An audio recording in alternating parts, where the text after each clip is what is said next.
et je démarre le partage d'écran.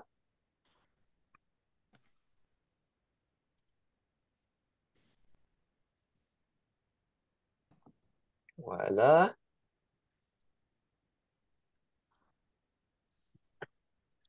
OK. Donc, ben, je pense que la plupart me connaissent parmi vous, mais quand même, je ne pense pas tous. Il y a des nouveaux visages aussi, des nouveaux noms.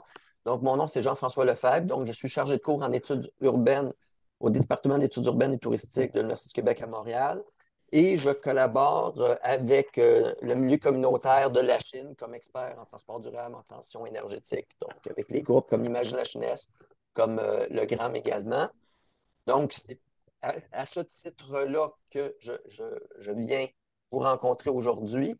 Je rappelle que je ne suis pas le représentant de l'ARTM.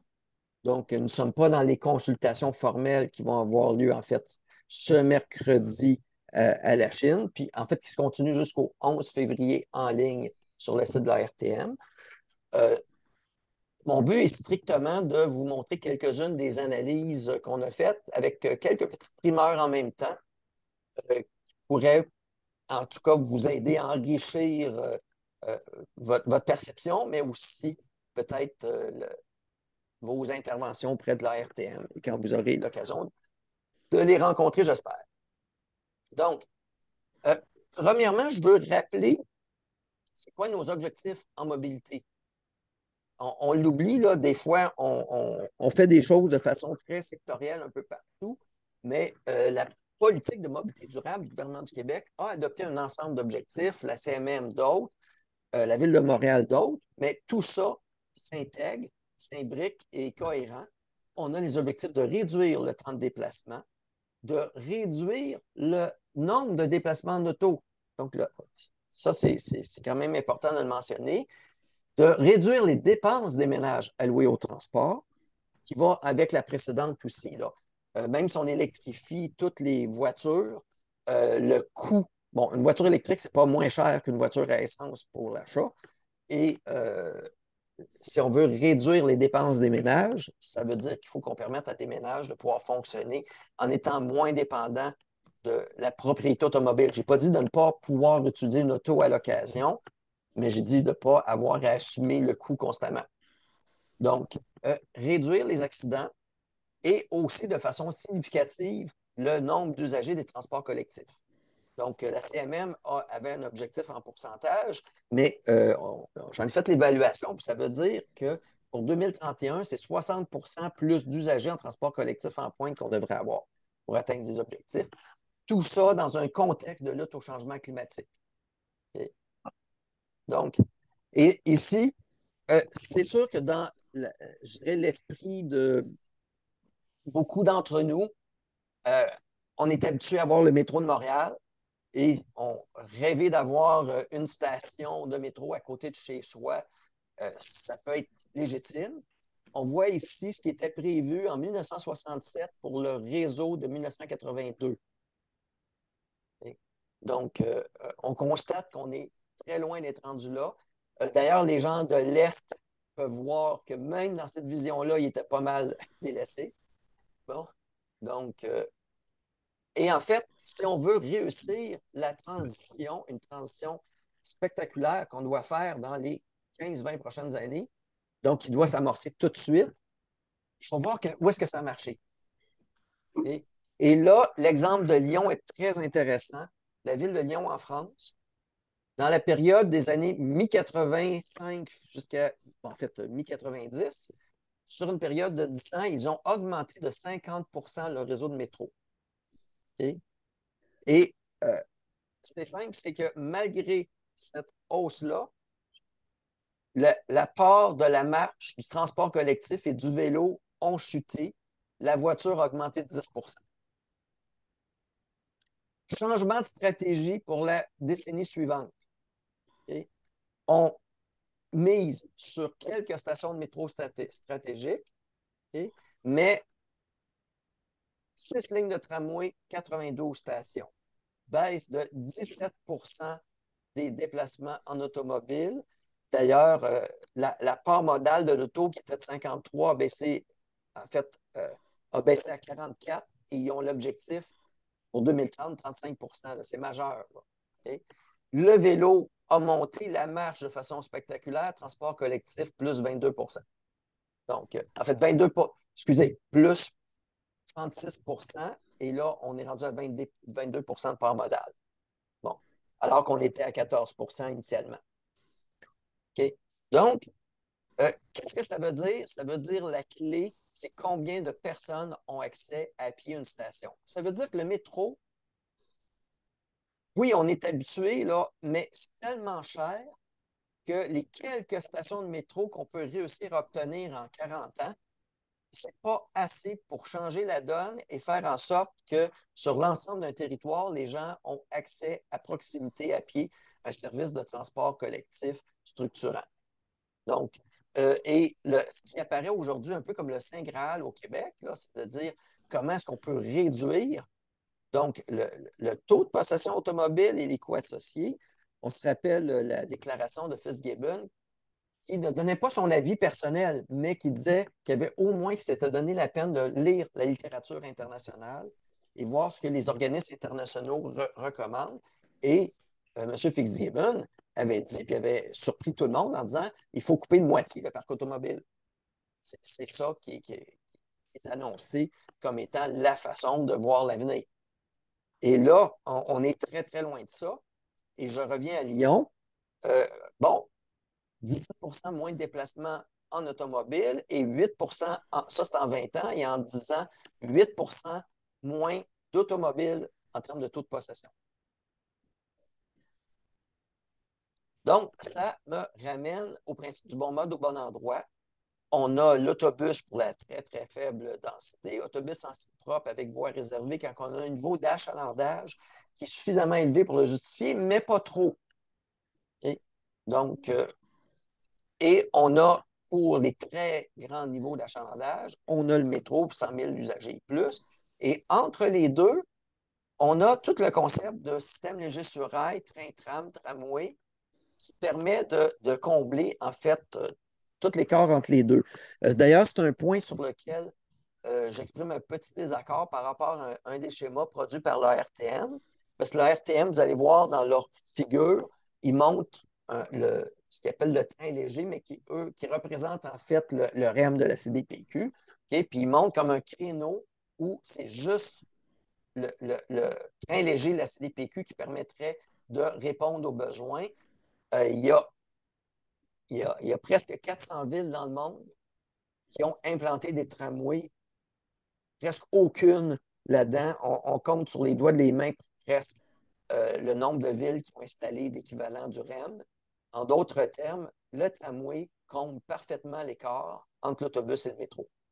Et tramway étant quelque chose de très large, c'est un train de surface qui peut être plus long, plus court, selon les besoins. Donc, bon. Je ne ferai pas les détails des projets proposés par la RTM, mais on va sortir quand même le fait que, bon, ça a l'air d'une demi-douzaine de projets, mais vous allez voir, en réalité, c'est comme, il y a 3 projets. C'est juste qu'il y en a un qu'on fait un petit segment, puis après, on rajoute, on rajoute, on rajoute, puis on va jusqu'au bout. Euh, en fait, il faut comparer les choses comparables. Et de 2 façons. Premièrement, si on compare la desserte, ben, ici, soit qu'on fait le petit bout de métro, soit l'option courte 4 stations qui pourrait coûter à peu près 6 milliards et l'option longue pour 6 stations qui en coûterait à peu près presque 10. Okay? Ou si on fait la même desserte avec un tramway, je dis bien que ce n'est pas ça qu'il faut faire, vous allez voir pourquoi, on serait à 1,5 milliard. En d'autres termes, là, c'est presque, on est dans 8 fois moins cher par kilomètre à peu près pour pouvoir, donc par kilomètre, et par rapport aux stations, ben, c'est comme, le ratio est encore plus important là. Okay? Donc, la question qui se pose, c'est pas est-ce qu'on doit choisir le métro ou le tramway pour faire le même trajet. La question, c'est, OK, si on est prêt à faire un métro, même court ou long, ça veut dire qu'est-ce qu'on est prêt à faire, qu'est-ce qu'on peut avoir avec un autre mode en surface où on n'a pas besoin de creuser. Et je reviens à l'exemple de Lyon, là. Donc, et là, ce qu'on voit, c'est qu'avec un budget relativement similaire, bon, c'est une première approximation quand même pour les chiffres, mais les ordres de grandeur, le ratio est quand même là. Donc, c'est plus que 40 km de ligne, plus de 65 stations. Donc, on n'est plus là pour choisir entre les deux options proposées par la RTM en termes de tramway. On est là pour dire, si on ne prend pas le métro, ben, on demande la totale. Donc, dans le sens qu'on demande un vrai réseau structurant pour le Grand Sud-Ouest. Et donc, euh, je vais revenir au réseau là, dans quelques minutes. Bon, quelques éléments pour comparer quand même le tramway à l'autobus. Le tramway n'a pas le même effet structurant qu'un mode sur rail. Je n'ai pas mis ici dans les images, là, mais Jeffrey Kenworthy, professeur australien qui a comparé une centaine de villes dans le monde, a distingué le fait, en fait, que le fait d'avoir des transports collectifs sur rail est à peu près le plus important facteur, OK, de, de réaménagement urbain, mais le principal facteur de succès du transport collectif. Donc, c'est un élément. Et en fait, ce qui est l'inconvénient du transport sur rail devient son avantage. Vous avez vu souvent des centres d'achat avec des terminus d'autobus. Il y a des centres d'achat, des fois, dans certaines villes où il peut y avoir 10 lignes d'autobus qui arrivent là et vous avez une mer de stationnement, une immense mer de stationnement et des commerces sur un étage. En d'autres termes, ce n'est pas la quantité du service d'autobus qui va influencer la densification puis le redéveloppement puis qui va enlever des stationnements pour mettre autre chose à la place. Pourquoi? Parce qu'on change de mer, puis on pourrait très bien abolir le, le service d'autobus. C'est un petit peu moins, dans le sens que si on regarde P9 avec les investissements très élevés qui ont été faits, okay, il y a une permanence un peu plus grande, mais de façon générale, euh, en fait, P9, ça va être un autre problème sur lequel on pourra revenir après. Euh, L'effet structurant est quand même là pour tout ce qui est sur rail. Okay? Donc, euh, et ça permet de redéfinir le partage de la voirie. En passant, quand vous avez un métro, c'est seulement autour des stations de métro que vous pouvez avoir des aires de densification, alors qu'avec un tramway, c'est tout le corridor au complet. En métro, vous ne regardez pas dehors puis vous sachez, ah, l'autre station de métro est dans cette direction-là. Vous ne le voyez pas. Alors que quand vous avez un tram, c'est un corridor de développement qui s'ensuit. Bon. Todd Littman du Victoria Policy Transport Institute a sorti en novembre 2023, tout récemment, une étude très intéressante en fait, sur la gestion des transports dans les nouveaux développements. Donc, ça va pouvoir être utilisé pour la Chine Est. Et notamment, il indique dans son étude que si vous avez un nouveau quartier et qu'on met un service par autobus très efficace, vous devez retrancher 10% des cases de stationnement. Mais si le système si le système de transport collectif est un système sur rail efficace, vous devez retrancher 40% des cases de stationnement. On voit, là, on n'est pas dans les mêmes ordres de grandeur. Autre avantage, vous avez ici deux villes de population équivalente en France, Toulon, qui n'a que des autobus, et Montpellier, qui a un réseau de tramway. Donc, ils sont en train d'en construire une autre ligne. Là. Okay? Qu'est-ce qu'on voit? C'est le coût pour la société de la ville qui dépend du tramway. On coupe de moitié le coût par déplacement. Donc, c'est quand même significatif. Là. Avec la volonté, un jour, on espère le plus tôt possible de pouvoir réduire les tarifs pour les ménages à faible revenu. Donc, on vient de faire la gratuité pour les 65 ans et plus. Bien, la réduction des tarifs pour les ménages à faible revenu, puis éventuellement élargir les réductions de tarifs ou avoir plus d'argent pour améliorer les services, okay? Bien, ça veut dire que ça prend un choix qui est en fait une option qui est économique d'opération. Ce n'est pas juste le coût d'implantation. Là-dessus, je fais une parenthèse. On ne parlera pas beaucoup du REM et de la CDPQ Infra parce que ce n'est pas en jeu, ce n'est pas une option actuellement pour le Grand Sud-Ouest. Okay?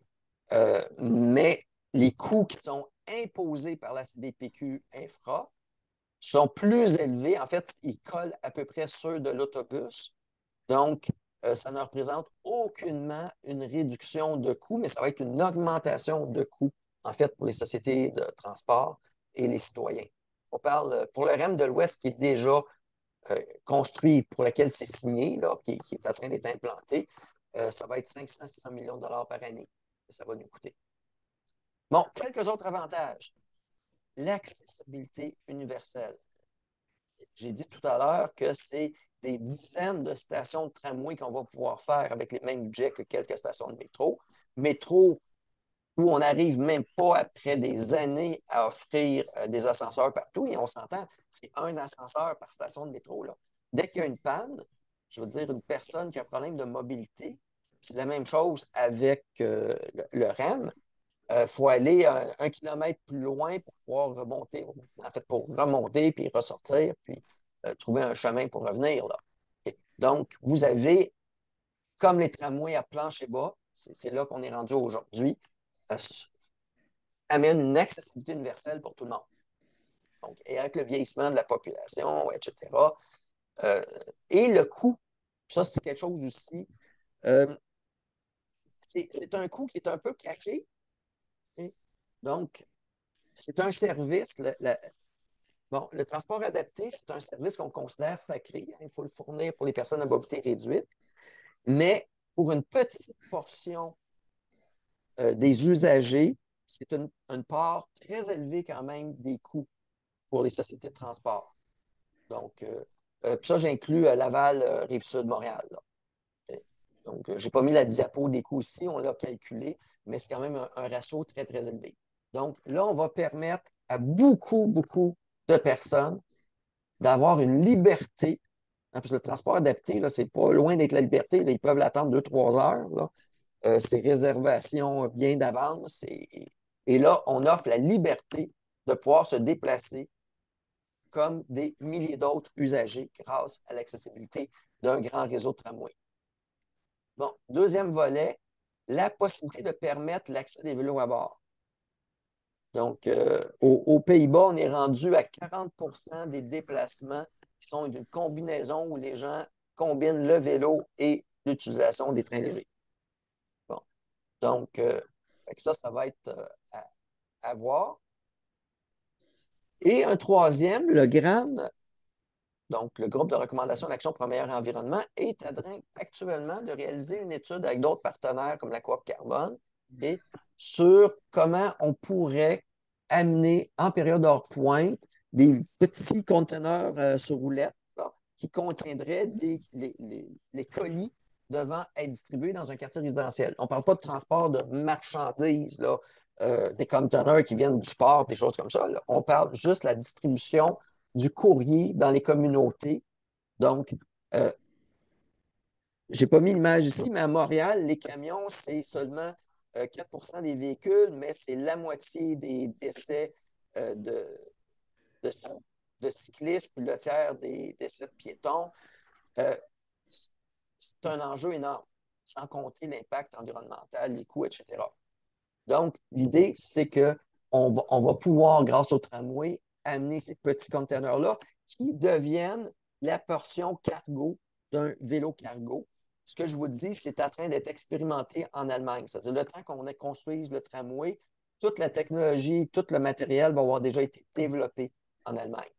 Donc, on va déjà pouvoir l'appliquer ici. Bon. Euh, un petit point sur lequel je rajoute une petite réserve par rapport aux données fournies par la RTM. Ils ont utilisé des valeurs moyennes, mais ils n'ont pas fait des simulations très précises pour les temps de parcours. Et en fait, j'arrive en disant qu'il y a une certaine surestimation qui peut être jusqu'à 30 de la durée des déplacements en tram dans leur scénario.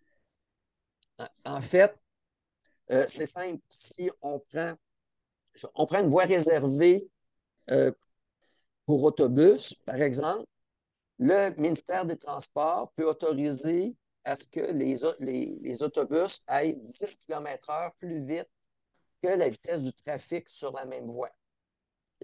Donc, il n'y a aucune raison à ce que pour l'ensemble du tracé qui est proposé ou certains segments est autorisé 50 km/h ou 40, que les tramways aillent à 20.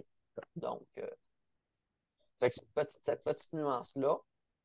Et deuxièmement, on a tendance à surévaluer la vitesse du métro. Le métro, c'est pas si vite. On a un effet d'entonnoir qui fait qu'on a l'impression que ça va vite. La ligne verte, c'est à peu près 34 km/h de vitesse commerciale. Vitesse commerciale, ça veut dire ça intègre le fait qu'on a arrêté le contrepart. C'est sûr que pour le tramway, il y a plus d'arrêts, donc effectivement, on a une petite perte là, mais euh, on a une accélération, une décélération très, très rapide. Et les autobus, c'est 17 à 22, même une voie réservée pour autobus, un tram en voie réservée va plus vite. L'accélération est un peu plus forte. Donc, avec le rail sur rail en mode électrique alimenté par fil. Donc, par rapport aux propositions de la RTM, il faut réduire le temps de parcours du tram, donc de façon quand même significative. Et à ça, je vous ajoute un volet. Vous avez une petite primaire sur une étude qui n'est pas encore rendue publique. Donc, puisque le débat se faisait, je dirais, plus. Disons que le débat était plus ardu dans l'Est de Montréal il y a quelques mois. On a, en collaboration d'ailleurs avec le collectif en environnement de Merciès, représenté par son vice-président, là, Daniel, M. Chartier, on a réalisé une étude sur les temps de parcours, mais en tenant compte, en divisant tout le secteur, donc tout l'Est, en 52 segments. Donc, ce qu'on a fait dans un premier temps, c'est de dire, OK, ceux qui habitent à côté d'un segment où il y aurait soit un REM, donc soit un métro automatique léger, donc, ou soit un tram. Et là, on compare les temps de déplacement pour les gens qui sont à côté de ces stations-là. Okay? Donc, dans ce cas-ci, par exemple, du métro Honoré-Beaugrand jusqu'à la première station du REM, il y aurait à peu près 1,8 km de mémoire, à peu près. Okay? Et le REM permettrait, donc à partir du moment que les gens seraient dedans, donc ça, c'est une chose, il faut faire attention. Hein. Les évaluations sont souvent faites en considérant que vous êtes déjà dans le train, vous êtes déjà dans l'autobus, vous êtes déjà dans dans le tram, dans le métro, et il faut s'y rendre. Bon, nous, notre étude, c'était de porte à porte, de la porte de chez vous, donc jusqu'à de la porte chez vous jusqu'à l'arrivée. Donc, et là, qu'est-ce qu'on constate? C'est, bon, en tenant compte du temps pour descendre, OK, remonter, on était comme à quelques secondes, 25 secondes d'écart. En d'autres termes, c'était, bon, comme pour l'Est, c'était mettre 36 milliards de dollars pour, dans ce cas-ci, permettre à quelqu'un de sauver une vingtaine de secondes. Mais là, où c'est encore plus intéressant, c'est que oui, ceux qui font la défense de ces options-là, ils vont juste regarder quelqu'un qui est déjà, OK, dans, dans leur train souterrain. Okay? Mais à ce moment-là, vous avez, bon, 1,8 km, donc vous avez plein de clientèle entre les deux qui n'est pas desservie. Nous, dans nos modélisations, on tient compte des trois groupes, dans ce cas-ci, par exemple, ici. Et là, on arrive à estimer que le tramway réduit, dans cet exemple, de 10 minutes le temps de déplacement relativement au métro automatique léger. Okay? Donc, et la même chose s'applique pour l'ensemble du réseau. Le fait d'avoir plus d'accessibilité permet à beaucoup de gens, beaucoup plus de gens, de sauver du temps par rapport à quelques-uns qui se retrouvent à avoir un petit gain, puis gain qui disparaît quand on tient compte, là, par exemple, si quelqu'un va prendre l'ascenseur. Oui, monsieur Lacombe. Ce temps-là est calculé à partir de combien de stations ou d'arrêts du tramway? Ah, en fait, Est-ce que c'est inclus dans le calcul? ce qu'on a fait pour l'Est, là, on est quelque chose comme 300 simulations avec multitude. Dans le cas de l'Est, par exemple, on a dit, OK, on prend les gens partout, sur toute l'Est de Montréal, OK, puis faut que vous vous rendiez au cégep André Laurando, Marie-Victorin, excusez. J'ai fait un lapsus avec la salle, au cégep Marie-Victorin, à l'hôpital Maisonneuve-Rosemont, dans les jobs de Montréal-Est, par exemple, okay? Puis pour rejoindre les différentes stations de métro, ligne verte, ligne bleue. Fait que là, on prenait tout le monde de partout. Ce qui fait que, oui, il y a certaines personnes qui avaient un avantage avec un des modes, puis d'autres avec l'autre mode, mais statistiquement, on arrive au résultat que pour les trois quarts des gens, c'est plus avantageux, puis c'est plus de temps sauvé avec le tram qui coûte 3 fois moins cher à implanter. Puis dans ce cas-là, on ajoutait le délai pour pouvoir accéder à la station, OK, descendre si vous avez quelque chose de souterrain. Donc, c'était vraiment, on partait tous nos exemples, on prenait un rond de 300 mètres autour de chaque point central pour couvrir un vaste échantillon de population, là. OK, mais OK, je pense que je comprends, mais le tramway arrête plus souvent. Le tramway a plus d'arrêts. Fait que ça comprend ça dans le calcul. Oui, ça comprend ça. OK, OK, parfait. Ça comprend ça. Donc, ce que ça démontre, c'est que même si le tramway va être un tout petit peu plus lent, comme il permet à beaucoup plus de gens d'y accéder rapidement. En fait, je vais le dire autrement. Si je reviens sur ce schéma-là. Celui qui est ici, là, au milieu, OK, peut-être Mhm. que le métro automatique léger aurait été plus vite en souterrain, mais lui est à 1 kilomètre de sa station. Il faut calculer le temps, soit à pied, soit il prend un autobus puis qu'il l'amène à la station. Et on OK, l'a fait pour les 52 pour 52 spots, OK? En fait, pour, je veux dire, les 52 sections, c'est comme ça, on a séparé en sections toute l'Est. Bien, dans chaque cas, vous avez le fait que celui qui n'est pas desservi, OK? Puis par exemple, je veux dire, quand ça coûte des centaines de millions faire une station, ben, l'école secondaire de Pointe-aux-Trembles, il n'y en aurait pas eu de station. Alors qu'en tramway, une station de tram, c'est à Toronto, il y a 3 ans, il avait calculé 750 000. Fait que même si on mettait 2 millions en disant que ça a monté beaucoup, là, on est loin du 300, 400, 500 millions. Là. OK, je comprends. Super intéressant. Le Donc, porte-à-porte, là. Ouais. puis, ça, notre étude va être disponible dans quelques jours en passant. Mais vous OK. avez la primeur. OK? Donc, vous êtes les premiers à avoir certains des résultats. Attention, c'est chaud. Non? Oui, ah, Marie-Claude. Oui, je m'excuse, je viens de voir la main. Oui, juste pour faire du pouce là-dessus, tu parlais tantôt d'un tramway en site propre, puis là, avec Mathieu, tu as parlé que tu tenais compte qu'il y a plus d'arrêts. Est-ce qu'un tramway en site propre, puis l'option que vous avez évaluée, est-ce que c'est pris dans le trafic, ça, ou comment ça marche? OK, en fait, quand on dit en site propre, ça veut dire qu'il n'est pas dans le trafic. OK? OK. OK? Bon, en partant, c'est sûr que, bon, on connaît notre secteur pour les gens de la Chine, par exemple. Ça va être évident qu'il y a un moment que le tramway va devoir tourner, puis qu'il va passer par une voie que des autos ont le droit de prendre aussi. OK? Mais en France, ce qui s'est développé dans les dernières années, il faut penser qu'en France, il restait juste 3 villes qui avaient conservé leur tramway à la fin des années 50.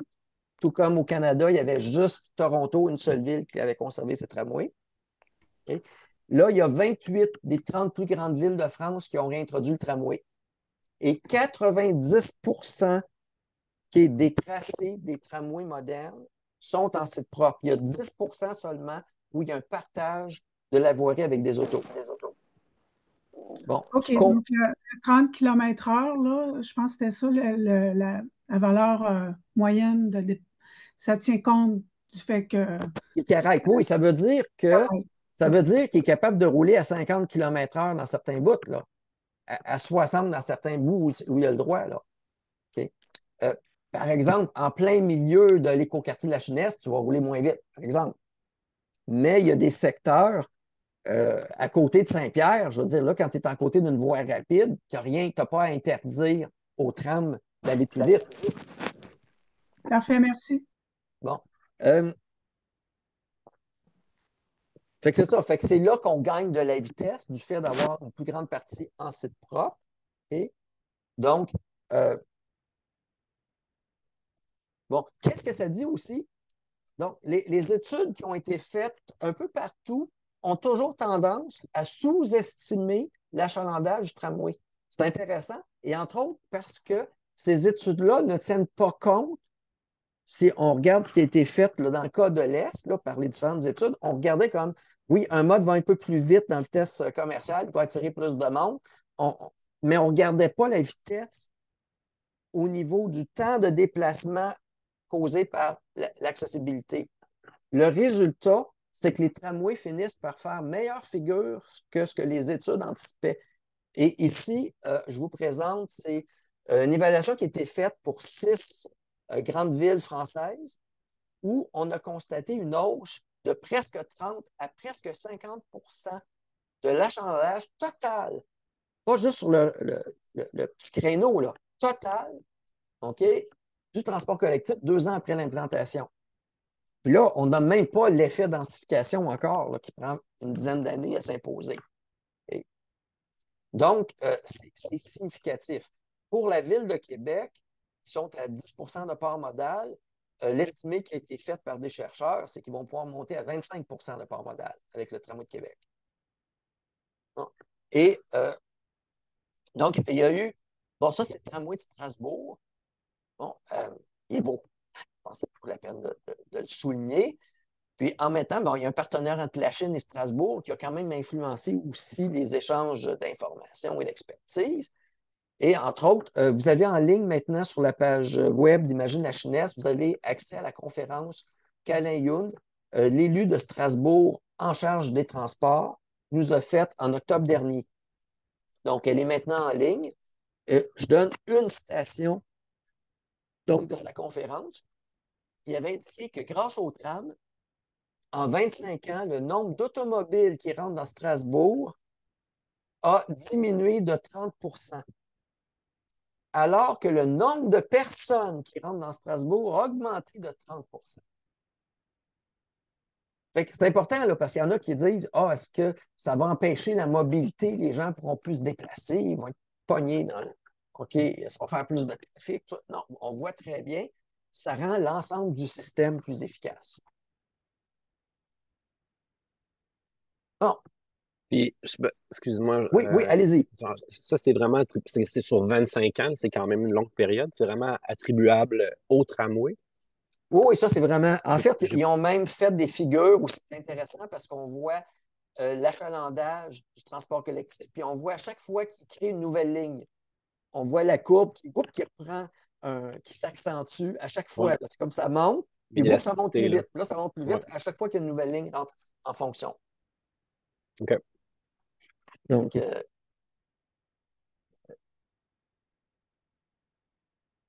Donc, c'est des exemples assez intéressants parce que là aussi, en plus, on a des comparables. Strasbourg, c'est quand même pas petit, là. C'est quand même, bon, ça devient assez intéressant comme exemple. Lyon, on a une combinaison, bon, métro, tram, autobus qui ressemble quand même un petit peu plus aux enjeux montréalais, là. Bon, ici, quand je vous dis que la RTM nous amène plein, je n'ai pas mis tout leur schéma, là, vous allez les voir, vous avez déjà vu, mais en réalité, ce que je voulais dire, c'est que c'est deux. Il y a le projet métro. Vous avez compris que nous ne le recommandons pas du tout, du tout. Si on réussissait par miracle à faire quelques stations de métro, ça serait tout ce qu'on aurait pour les 40 prochaines années, là. Et en sachant aussi que c'est pas mal plus long à construire en passant.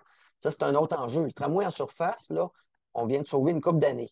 Donc, ce que ça veut dire, c'est que ce qu'on a en réalité, c'est on a le grand tracé qui va de Dorval jusqu'à Square-Victoria, donc qui est leur proposition élargie. Le reste, c'est juste des segments qui enlèvent, là, tout simplement. Et on a seulement sur une des cartes où ils rallongent, ils font une petite antenne de la véranderie de l'Or et qui reprend sur Newman et qui se rend à la gare de train de La Salle. Bon. En passant, c'est une extension très brillante. Je dis tout de suite, on a envisagé, il y en a qui me connaissent ici et qui savent que ça fait des années qu'on envisage plein de scénarios possibles. Celui-là, on ne l'avait pas vu venir, puis il est très brillant. C'est vraiment un créneau qui va être totalement justifié. Mais ce qu'on arrive à dire, c'est que ce n'est pas un ou l'autre. Ça veut dire qu'on prend le grand puis on rajoute la petite antenne ici. Donc, bon. Par contre, je vous présente quelques petits ajouts qu'on propose là, qui n'étaient pas dans leur scénario. Eux passent sur Victoria et ils traversent, bon, pas sur l'avenue de l'Or, mais à côté en réalité, là. Okay? Mais donc, ça fait une station à côté de Saint-Pierre. Bon, ceux qui connaissent Saint-Pierre, c'est un quartier enclavé et passer en dessous de l'autoroute, c'est dangereux, c'est traumatisant. Okay? Et ensuite, ça fait que la distance de la station serait beaucoup trop grande et avec un passage dangereux. Là. Donc, il faut absolument inclure dans le projet une petite bifurcation, donc Saint-Jacques-Saint-Pierre, pour avoir une station à l'intérieur. Là, on vient de désenclaver pas l'écoquartier, mais on vient de désenclaver, excusez, le quartier Saint-Pierre. Bon. Ensuite, on ouvre la porte pour des développements futurs. On va y arriver après. Bon. La Chinesse, l'écoquartier de la Chinesse. Au début, il y avait une proposition de passer à l'intérieur. Elle n'avait pas été retenue par la RTM parce que ça avait été interprété que la ligne principale aurait traversé l'écoquartier, aurait été suite à la salle et qu'il n'y aurait rien eu pour Saint-Pierre. Okay? On comprend que dans cette vision-là, ce n'était pas admissible que Saint-Pierre soit oublié. Sauf que en poursuivant sur Victoria pour desservir le quartier Saint-Pierre, même s'il ne rentre pas actuellement, comme je dis, il faut le faire rentrer, ça a été complètement omis dans le programme particulier urbaniste d'avoir une antenne, en fait, qui passe à l'intérieur de l'écoquartier. Donc ça, je vous présente, c'est l'écoquartier, le futur écoquartier de la Chinesse. Donc on voit l'actuel, en fait, la Dominion Bridge, etc. Il faut absolument, absolument gagner une petite antenne qui rentre dans l'écoquartier. On ne peut pas faire la densité exceptionnelle qu'il va y avoir dedans, en justifiant seulement que, oui, il y a un train de banlieue qui est très peu fréquent en passant, là, qui est à côté. Là, donc, il faut absolument intégrer donc, une antenne. Par contre, je préciserais qu'on pourrait vivre, s'il le faut, avec une antenne à une seule voie, étant donné que ce n'est pas long de faire le tour ici. Donc, on peut imaginer qu'il y ait un seul voie et qu'il serve dans les deux sens. Si c'est juste pour un petit corridor pour réussir à passer, parce que l'espace n'avait pas été prévu, mais c'est important d'avoir cet espace-là pour deux raisons. Bien, trois raisons. L'écoquartier qui doit être desservi. Deuxièmement, la possibilité effectivement de se rendre à la salle. L'ouest de la salle, c'est épouvantable pour le transport collectif. Et troisièmement, bon, en fait, on va le voir plus à la prochaine image. On a un beau parc riverain, puis on a une section qui va être réaménagée avec accès à la baignade. Ça va être un attrait quand même qui va attirer des gens aussi, bon, de la salle, par exemple, puis un peu plus large. Donc, en d'autres termes, puis les gens de la Chine aussi, là, on veut que les gens soient capables de se passer de l'auto. Donc, ça veut dire qu'il ne faut pas être obligé d'avoir une auto juste pour pouvoir se rendre à la baignade. Okay? Donc, ça prend un accès un peu plus proche. Okay? Bon. Autre enjeu, ici, ce n'est pas du tout gagné, ce n'est pas perdu, disons que c'est à discuter. On a des immenses hangars qu'on veut valoriser. Il y a une partie qui va être conservée, une partie qui va être détruite. Ça va prendre c'est pas un entrepôt, un centre d'entretien. Excusez, je cherchais mes mots. Donc, ça va prendre un centre d'entretien. Okay? Donc, c'est une possibilité. C'est sûr, c'est une possibilité. Il peut en avoir d'autres. Mais celle-là, elle doit quand même être regardée. Bon, dans les modifications, donc, vous avez vu, j'ai dit Saint-Pierre, il faut rentrer dans Saint-Pierre. Il faut avoir au moins une antenne. Si la ligne blanche ne se fait pas tout de suite ou ne se fait pas, il faut quand même qu'on ait une petite antenne. Donc, un tram peut rentrer puis ressortir. Okay? mais la possibilité de poursuivre dans la salle ouest est intéressante. En d'autres termes, l'option qui avait été gardée par l'ARTM, ils se rendent ici. Ils se rendent au niveau de la gare de train, en fait, ici, au niveau de la gare de train de banlieue. Nous, on dit tant qu'à être là, c'est pas long, continuer jusqu'ici. Et là, on aurait un bouclage complet. Fait que donc, on commence à faire un réseau. Donc, ensuite, j'ai indiqué ici desservir la 32e avenue. Le plan proposé par l'ARTM, qui est bon ensemble, là, mais ils prennent Victoria, ils continuent sur Bouchard jusqu'à Dorval. On a ici les galeries de la Chine qui vont être densifiées, qui vont être reconstruites et densifiées, d'autant plus qu'il y a un tram qui va le justifier. Et en haut, vous avez de part et d'autre des quartiers très denses, incluant à côté de la 32e. La partie, en fait, je dirais que pas mal la partie la plus dense de la Chine est toute dans ce secteur-là. Donc, on serait très loin, on serait quand même très loin à piller des gens pour le quartier le plus dense. C'est bête, là, on dépense des milliards et on manque la population la plus dense, à peu près, à part les futurs écoquartiers, là, OK? Mais dans ce qui est déjà construit, là, le plus dense, c'est ici. Et la 32e, c'est très large. Donc, il y a un petit bout aussi, par contre, qui va être étroit. OK? Tout comme ce bout-là, ça va être un peu plus étroit. C'est là, quand on disait tout à l'heure, il y a des petits bouts où ça peut être un petit peu plus difficile, donc, à être totalement site propre. Oui, M. Blanchet. Est-ce que c'était une question?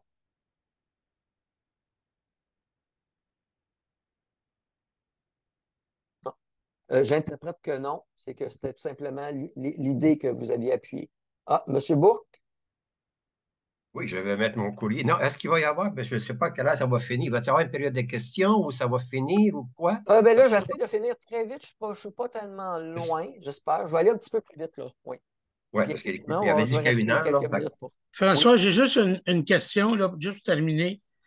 Quand tu as répondu à Marie-Claude sur le fait que ça va prendre un hangar, tout ça, ça veut dire, dois-je comprendre que le coût que tu as donné pour un tramway, ça exclut les garages, les facilités, puis ça exclut aussi le matériel roulant. Non, non. Quand on fait, en fait, à peu près tous les tramways dans le monde ont tendance, quand le coût est fait, ça inclut le matériel roulant. OK. OK? Mais ça Ce inclut n'est pas, pas le cas nécessairement quand on fait un SRB. OK, ça inclut pas les garages. Ben, en fait, c'est que quand vous faites un projet de 8 milliards, là, ben, le 200 millions, il finit par être inclus. Là. Donc, surtout quand je mettais les coûts, puis je disais plus ou moins 30 la marge inclut tout. OK, c'est bon. Mais, Bon. Donc, je vais essayer d'accélérer un tout petit peu, mais ici, c'est pour indiquer que dans les autres changements, on suggérait d'évaluer une antenne vers le parc industriel, parce qu'on a tendance à faire les transports collectifs pour la population, là où ils résident, mais pas nécessairement pour les jobs. Il faut pouvoir amener les gens aussi dans les jobs. Donc, ça, c'est un élément qu'on considère qu'il faudrait évaluer. Bon. Donc, et là, si on met tout ça ensemble, donc, ça nous fait un réseau avec les quelques bonifications qu'on a amenées, plus dernière bonification. Bon, tant qu'à se rendre à Square Victoria, pourquoi ne pas aller sur René Lévesque et se rendre à Berry-UQAM et de là ajouter la boucle sur de la commune qui était prévue dans le plan de transport actuel en passant là, donc de la ville de Montréal. Et qui s'intègre dans le fait que Valérie Plante a annoncé que le Vieux-Montréal deviendrait piétonnier. Donc, rapidement, on est passé de l'ancienne ligne rose, qui était en passant un métro de Montréal-Nord au centre-ville et un train de surface de la Chine au centre-ville. On a eu la consultation pour le PPU de la Chine-Est, où les commissaires ont soulevé qu'il y avait eu un consensus dans la communauté que le tramway serait le meilleur mode pour desservir l'écoquartier. Okay? Arriver à dire, ben là, on peut proposer maintenant un grand réseau. Et là, je vous rajoute qu'il y a une ligne qui n'était pas là tout à l'heure. Donc, ce qu'on a montré, c'est ce qui est proposé par la RTM avec nos bonifications. Avec les coûts, je pense que c'est ça qu'on peut gagner dans un premier temps. Mais il faut tout de suite mettre à l'agenda comme quoi que il devrait y avoir une deuxième ligne qui partirait de Saint-Pierre, OK, qui monterait par la Chine et qui irait métro Vendôme et qui irait rejoindre le reste du réseau. Donc, et ça permettrait notamment d'avoir sur Cavendish, donc on ne l'a pas sur la carte ici, mais d'avoir sur Cavendish une ligne nord-sud, ce que Côte-Saint-Luc propose, d'avoir aussi le tram sur Côte-des-Neiges, qui fait aussi partie donc, du plan de transport de la Ville de Montréal, mais qui avait été mis de côté pour certaines considérations politiques à certains moments. Donc, et évidemment, donc, on a M. Chartier qui est parmi nous. On a le projet de l'Est où la RTM a annoncé il y a 2 semaines que ce serait en mode tramway qui serait proposé. Et là, on a un réseau pour le sud-ouest qu'on propose, puis en fait, qui fait partie des options amenées par la RTM. Mais là, ça va être évident qu'on va réunir les deux. Donc, d'une façon ou d'une autre, là, on a identifié 6 tracés possibles pour réunir les deux. Donc, oui, M. Bourque. Micro. Non, je Oui. viens juste d'envoyer dans le chat à toi, Jean-François, le lien Cavendish, mais tu es en train d'y répondre là, parce que je ne savais pas si on aurait le temps d'en parler. Alors, je viens d'envoyer 6 questions dans le chat. Je ne sais pas si les autres vont le voir ou quoi, là, mais je viens de t'envoyer ça présentement, les 6 questions, à savoir présentement, les expropriations d'immeubles sur le Victoria, est-ce qu'il y en a? Aussi, il y avait une question que je me demandais quand tu as mentionné la vitesse autorisée par la MTQ de 10 km/h pour les autobus, plus que. Je n'ai pas compris trop ce que ça voulait dire, ça. Ça veut dire que si vous êtes dans une route où les voitures vont à 50, Oui? on pourrait avoir une voie réservée et un autobus peut aller à 60. OK. Mais là, on parle de la vitesse pratiquée ou de la vitesse affichée, là, parce qu'il y a beaucoup de. Donc, disons que c'est OK, parfait pour ça. Oui, mais Et ça, une la autre vitesse question, c'était. réelle, la Oui, vitesse réelle est plus basse en moyenne parce que vous ralentissez à certains moments, puis il peut y avoir une OK. exception. Vous pouvez ralentir à certaines intersections, par exemple. OK? Mais Mais ça permet quand même d'avoir, pour certains segments, une pointe qui permet quand même de gagner quelques secondes dans un tracé. Donc, OK, vous avez répondu avec la ligne rouge, mais moi, je vois sur Cavendish que le tramway, OK. En passant, est-ce que vous devrait utiliser tramway ou bien donc le nouveau terme SLR? Parce que moi, tramway, il y a plusieurs personnes qui appellent ça l'ancienne école. Est-ce que ça ne devrait pas être un SLR? Parce qu'en réalité, c'est plus moderne. Je ne sais pas. Je fais juste faire la réflexion. ben, il y en a qui parlent de nouveau tramway. De toute façon, ce qu'on voit, si on regarde même en France, ils appellent ça un tram, là. Un tram en France. OK, mais Oui, ici, mais c'est parce que on là, on parle a de. une nouvelle génération de tramway qui s'impose, là. Fait que c'est pas, parce qu'on parle souvent dans les études de système léger sur rail, parce que ça peut être un tram ou un tramway ou quoi que ce soit, mais SLR, je pense que c'est plus vers métro. Encore, ça, c'est mon opinion. Je ne sais pas si Ben, c'est en ça. fait, il y a une confusion parce que, effectivement, on peut avoir. En fait, les trams font partie des systèmes légers sur rail, Oui. puis vice-versa. C'est juste qu'on peut avoir des variantes. Je sais qu'il y a M. Blanchet qui a une main, mais je pensais finir la présentation, puis peut-être Ah, je pensais qu'elle après était qu'on finie. embarque là, Excuse. dans les questions, là. C'est bon, fini là, il n'y a pas de trouble. On est presque fini. Donc, ici, vous voyez un exemple du réseau de base. En passant, c'est pour vous indiquer qu'à Laval aussi, sont en train d'étudier, ils veulent faire un vrai centre-ville à Laval et il y a l'option tramway qui commence à être regardée quand même. On a ici d'ailleurs M. Lacombe qui en sait sûrement beaucoup plus que moi sur ce qui est envisagé. Mais nous, on a aussi essayé de montrer qu'on pouvait intégrer, qu'il ne fallait pas regarder le réseau de Laval séparément et qu'il y aurait moyen même d'intégrer le réseau de Laval, par exemple, pour faire un bouclage de la ligne orange par tramway. Donc, et le tram de l'Est, il y a moyen aussi de le relier directement à Laval. Donc, quelqu'un pourrait embarquer dans le tram et se rendre au métro sans avoir à changer de mode. Donc, également, à Longueuil, il y a une option là, qui peut être très intéressante. Fait que vous voyez qu'il y a un gros potentiel. La Ville de Québec, on en parle rapidement. Là, ils sont rendus là. On a vu que c'était un peu cavalier la façon dont le gouvernement a comme retardé là, de 6 mois en disant on veut réévaluer. Mais c'est clair que toutes les études qui ont été faites depuis 30 ans confirment que c'est le tramway qui est la solution et l'appui populaire a tout été dans ce sens-là. Donc, sur ce, je peux arrêter. En fait, ce que je peux faire, c'est même mettre plutôt une carte mobile qui peut nous permettre de discuter et de nous amuser avec la carte. Mais ça termine, je dirais, la partie plus présentation formelle ici. Donc,